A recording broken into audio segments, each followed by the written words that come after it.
in adventurous chemistry by N.K. Kamath, myself N.K. Kamath।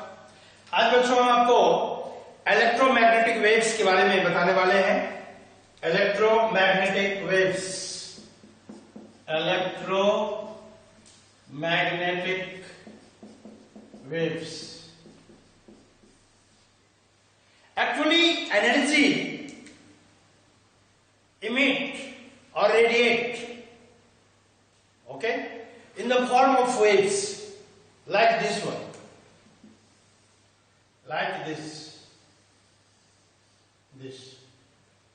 okay. You know very well that radiation of light, propagation of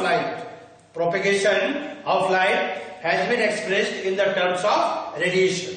Am I right? बच्चों देखिए, ये जो light जो radiate होती है, propagate होती है, तो इस तरह से वेव्स के रूप में चलती है। बच्चों वेव्स आपने देखा होगा, जो समुद्र की जो लहरें होती है, पानी की जो लहरें होती है, वो भी ऐसे ऐसे चलता है। जो वेव्स का अपर पार्ट होता है, इनको हम क्रेस्ट कहते हैं, और जो इनका बॉटम पार्ट होता है, इनको ट्रफ कहते हैं। ये क्रेस्ट है और ये ट्रफ है। Am I right? क्रेस्ट और ट्रफ। अब देखिए, इसमें कुछ टर्मिनोलॉजी आएगा। सबसे पहले मैं आपको बता दूं, जो लाइट की जो प्रोपेगेशन है, ये in the form of waves है। These are the waves, okay. And waves की जो ये हाइट होती है, ये हाइट है, इस हाइट को हम कहते हैं एम्पलीट्यूड, और दिस इज द डेप्थ। ये जो डेप्थ है, इस डेप्थ को भी हम कहते हैं एम्पलीट्यूड, ओके। ये भी आपको है, ये एम्पलीट्यूड है, this is also the amplitude. Am I right?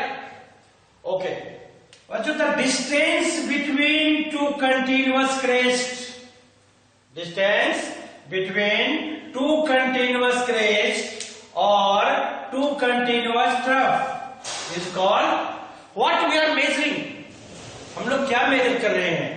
We are measuring the waves। हम बच्चों वेव मेजर कर रहे हैं।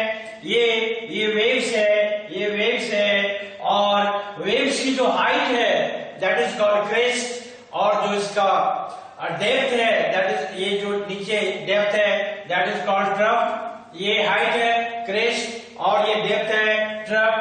और दो कंटिन्यूअस क्रेस्ट या दो कंटिन्यूअस ट्रफ, इनके जो बीच की डिस्टेंस है, डिस्टेंस क्या मेजर कर रहे हैं? Waves, and that is called wavelength. Wavelength, ये बच्चों वेवलेंथ कहलाएगी। Simultaneously, okay, the distance between two troughs, they are called wavelength. ये भी वेवलेंथ कहलाएगा बच्चों। जो किसकी लेंथ हम मेजर कर रहे हैं? वेव की। Therefore it is called wavelength, okay। चलिए यहां पर हम वेवलेंथ लिखते हैं। वेवलेंथ का जो सिंबल होता है, इसको कहते हैं लैम्डा। ये सिंबल है लैम्डा, ओके। बच्चों चूंकि ये लेंथ है, आप जानते हैं लेंथ होगी तो निश्चित रूप से इसकी प्रॉपर यूनिट होगी। आप जानते हैं ना, मीटर, सेंटीमीटर, डेसीमीटर, डेकामीटर, ये सभी क्या है? मेजरिंग यूनिट है, किसके? लेंथ की। उसी तरह से जनरली जो इनके यूनिट्स होते हैं, वो यूनिट जनरली या तो पिकोमीटर में होते हैं, नैनोमीटर में होते हैं, या एंगस्ट्रम में होते हैं। बच्चों 1 picometre, this is 10 to the power minus 12 meter। 1 nanometer, 10 to the power minus 9 meter। 1 angstrom, 10 to the power minus 10 meter। ये क्या है? These are the wavelength। ये wavelength है, ओके, जिनको हम लैम्डा से डिनोट करते हैं।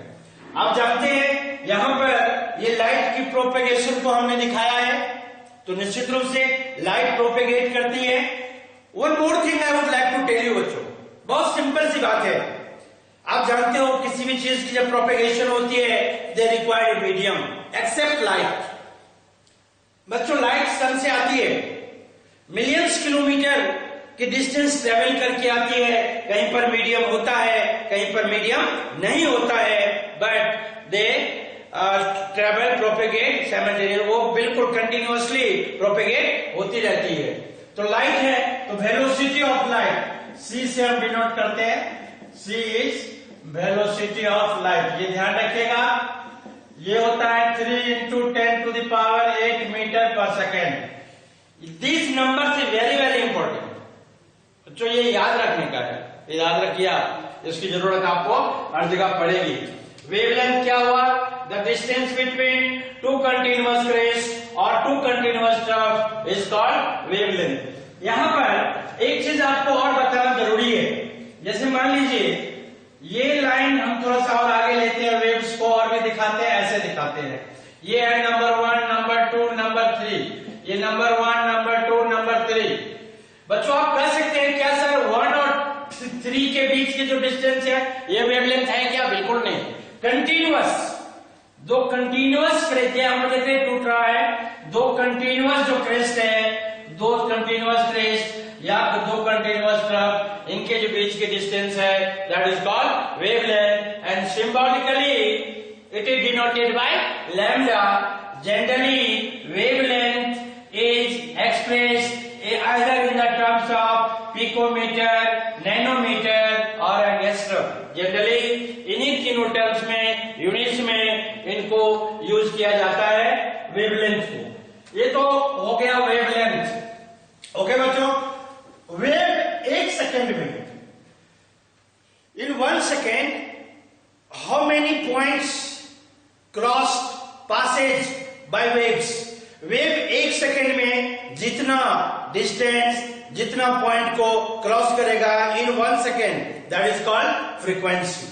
ओके, फ्रीक्वेंसी, फ्रीक्वेंसी, फ्रीक्वेंसी का जो सिंबल होता है बच्चों, ये भी नहीं है, it is nu frequency. Number of waves passes in 1 second।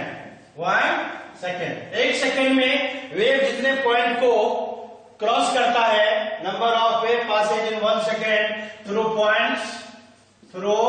Points, okay, that is called frequency. Frequency का सिंबल क्या है बच्चों? Nu, it is called nu. Nu is the frequency. इनकी भी यूनिट है बच्चों, unit is per second, per second. Unit का यहां पर बहुत ज्यादा इंपॉर्टेंस है, इसे यूनिट को आप ध्यान रखिए। दिस इज यूनिट, यूनिट पर सेकेंड। ओके, अब देखिए ये हर्ट्ज नाम के साइंटिस्ट थे जिन्होंने फ्रीक्वेंसी का डिस्कवरी किया था, उसी के नाम पर इनको हर्ट्ज में भी हम लिखते हैं, हर्ट्ज या सीपीएस। सीपीएस बोले तो साइकिल पर सेकेंड, यही तो है बच्चों। एक साइक्लिंग जो होती है वेव्स का, 1 सेकेंड में एक कंप्लीट साइक्लिंग होती है, दैट इज कॉल्ड फ्रीक्वेंसी। तो जनरली आप देखेंगे क्वेश्चन में, जो कॉम्पिटिटिव लेवल का क्वेश्चन होगा, either in the field of NEET और जेई, इंजीनियरिंग फील्ड हो या मेडिकल फील्ड हो, दोनों में जनरली जो फ्रीक्वेंसी से रिलेटेड क्वेश्चन होता है वहां पर हर्ट्ज को यूज करते हैं। कभी कभी आप देखेंगे हर्ट्ज के जगह पर किलो हर्ट्ज होगा, डोंट वरी, किलो हर्ट्ज होगा, 10⁻³ लगा दीजिए, हर्ट्ज का मतलब पर सेकेंड है, इस बात को आप ध्यान रखिए। ये हो गया आपको फ्रीक्वेंसी। अभी हमने वेवलेंथ पढ़ा जिसको हमने लैम्डा से दिखाया, देन फ्रीक्वेंसी पढ़ा हमने जिनको न्यू से दिखाया। Next with wave number. Wave number बच्चों, it is reciprocal, it is reciprocal of wavelength, wavelength, wavelength. Okay, wave number का सिंबल है न्यू बार, न्यू बार, यानी इसको आप लिखेंगे nu bar is equal to 1/λ। ठीक है, यदि आप if you want to calculate wave number, यदि आप वेव का नंबर कैलकुलेट करना चाहते हैं तो आप लैम्डा इज 1/λ है, इस फॉर्मूले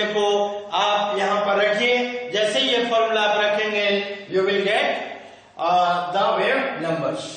ठीक है बच्चों, वेव नंबर हो गया।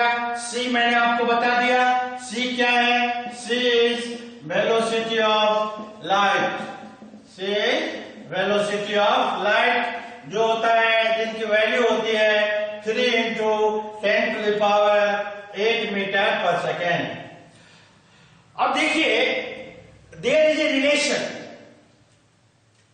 There is a relation among velocity of light, frequency and wavelength. इन तीनों में एक रिलेशन है, relation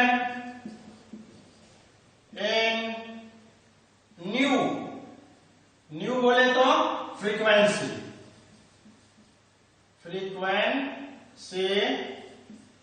wavelength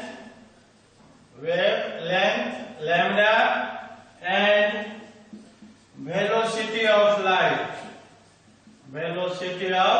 light, that is c। इन तीनों में एक रिलेशन है। क्या रिलेशन है, ये मैं आपको यहां लिख के बताता हूं। Nu is equal to c by lambda, nu is equal to c by lambda. This is nu, what is this?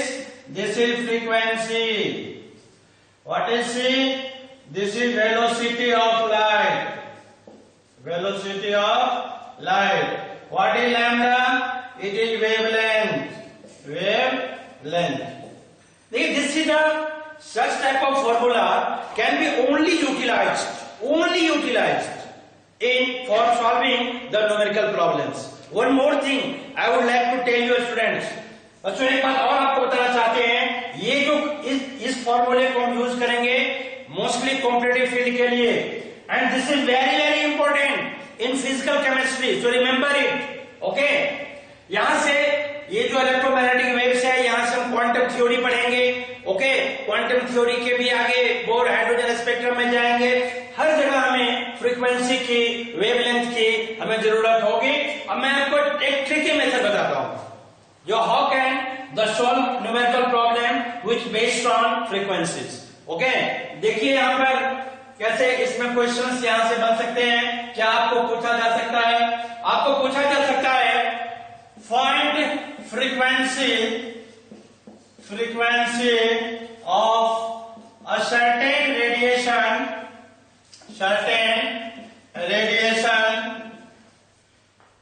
Of a light if it's wavelength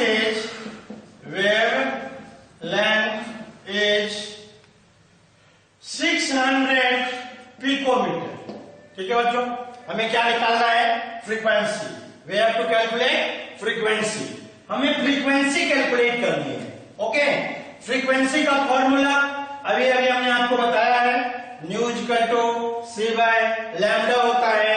तुरंत हम क्या करेंगे, इनको हम सॉल्व करेंगे। अभी फॉर्मूला, हमें फ्रीक्वेंसी चाहिए, फ्रीक्वेंसी का symbol nu equal to c by lambda.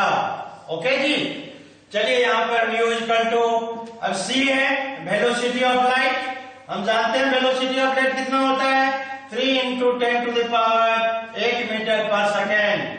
हमारे पास वेवलेंथ है 600 picometre. Remember that picometer should be converted into meter because we know very well, हम बच्चों जानते हैं जो फ्रीक्वेंसी की यूनिट होती है पर सेकेंड होता है। निश्चित रूप से ऊपर में मीटर है, ओके? तो नीचे हमें जो पिकोमीटर है डिनोमिनेटर में, इसको हमें चेंज करना पड़ेगा, फिर ये कैंसिल होगी और जो यूनिट बचेगा वो पर सेकेंड। इनको 610 टू द पावर -12 मीटर और 6 into 10 to the power -10 metre. ये हो गया आपका wavelength. 6 into 10 to the power -10 metre, metre से मीटर कैंसिल। अब देख रहे हैं यहां से ये 3 और ये 2 क्या हो गया बच्चों, ये हो गया हाफ। 10 की पावर देखिए ये कितना है, 10 की पावर 8। ये डिनोमिनेटर में है -10, ये जब ऊपर जाएगा तो ये हो जाएगा 10, ओके? और ये यूनिट क्या बचा यहाँ पर सेकेंड। दिस इज हाफ में 0.5 10 टू द पावर 18 पर सेकेंड। 1 डेसिमल यदि हम फॉरवर्ड जाते हैं तो 5 into 10 to the power 18 minus 1 per second, and this is 5 into 10 to the power 17 per second.